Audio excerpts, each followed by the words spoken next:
Subscribe کریں ہمارے channel کو اور بیل آئیکن پہ کلک کریں تاکہ ہر آنے والی ویڈیو پہنچتی رہے سب سے پہلے آپ تک۔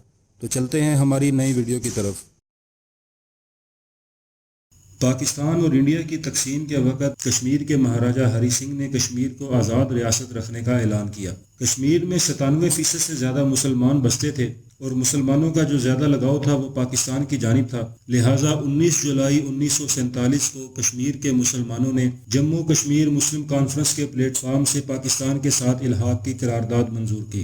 19 جولائی کو تمام کشمیری یوم الحاق پاکستان بھی مناتے ہیں۔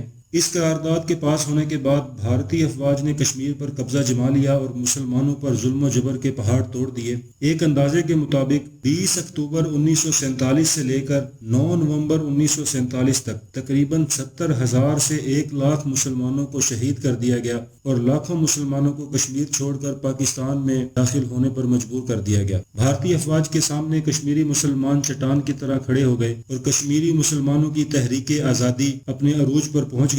بھارتی افواج نے کشمیری مسلمانوں کے سامنے گھٹنے ٹیک دیے اور بالآخر 24 اکتوبر 1947 کو آزاد کشمیر وجود میں آیا۔ آزاد کشمیر کی اس جدوجہد میں لاکھوں مسلمانوں نے جام شہادت نوش کیا۔ ایک اور اندازے کے مطابق مقبوضہ کشمیر میں بھارتی مظالم سے 1989 سے لے کر اب تک تقریباً 1 لاکھ کشمیری شہید ہو چکے ہیں۔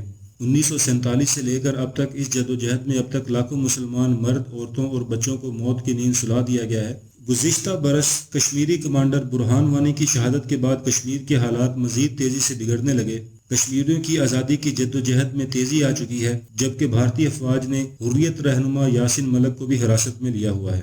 30 جولائی سے 1 اگست 2019 کی بھارتی افواج نے آزاد کشمیر کے شہری علاقوں پر بھاری گولہ باری کی ہے، جس کی وجہ سے بچوں اور خواتین سمیت درجنوں شہری اور پاک افواج کے کچھ جوان بھی جام شہادت نوش کر چکے ہیں۔ جبکہ دوسری جانب بھارتی افواج نے مقبوضہ کشمیر میں بھی ظلم و جبر کے پہاڑ توڑ دیے ہیں۔ اکثر علاقوں میں کرفیو لگا دیا گیا ہے۔ ایسے میں حریت رہنما علی گیلانی نے اپنے ٹویٹر اکاؤنٹ سے پوری دنیا کے مسلمانوں کے لیے ایک پیغام جاری کیا ہے۔ اس پیغام میں حریت رہنما علی گیلانی کا کہنا ہے کہ خدا را پوری دنیا کے مسلمان اب کشمیر کے لیے اٹھ کھڑے ہوں۔ کشمیر کے اوپر بھارتی افواج نے ظلم و جبر کے پہاڑ توڑ دیے ہیں۔ ان کا یہ کہنا تھا کہ اگر مسلمان اس وقت میں کشمیری مسلمانوں کی مدد کے لیے اٹھ کھڑے نہ ہوئے تو اپنے رب کو قیامت کے دن کیا جواب دیں گے۔